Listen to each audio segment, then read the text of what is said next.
इकाई 1 दयालु शिकारी।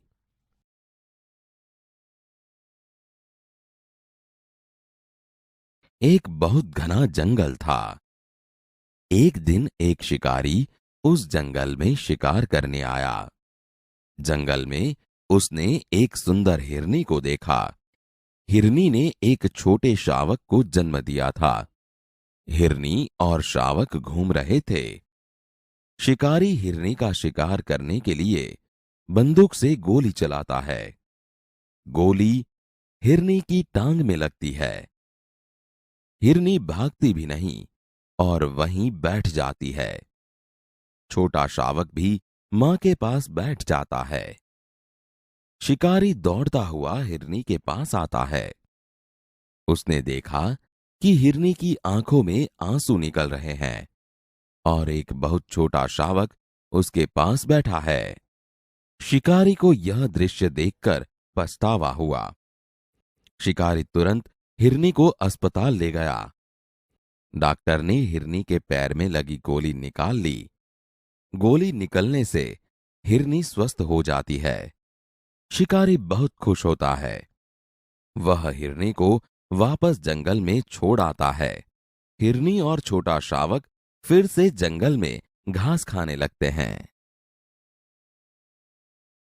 एक बहुत घना जंगल था। एक दिन एक शिकारी उस जंगल में शिकार करने आया। जंगल में उसने एक सुंदर हिरनी को देखा। हिरनी ने एक छोटे शावक को जन्म दिया था। हिरनी और शावक घूम रहे थे।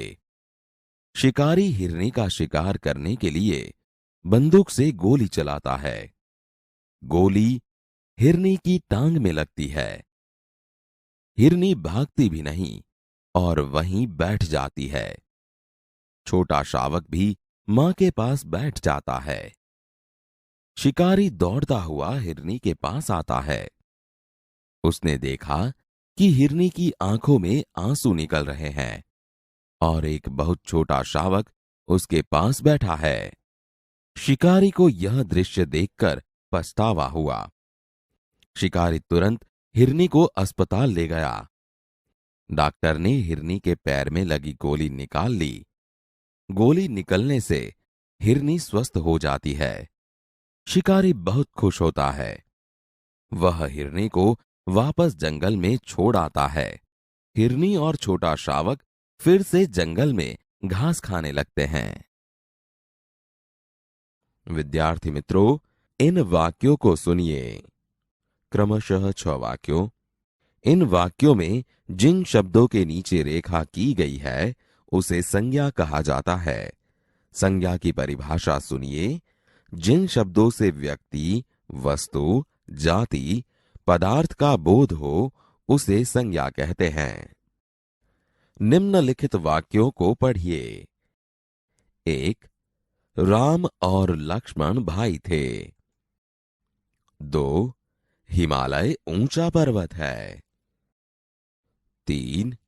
गुलाब का फूल अच्छा है। 4. रमेश हर रोज स्कूल जाता है। 5. सब गांधीनगर जा रहे हैं। 6. आज बिल्ली दूध पी गई।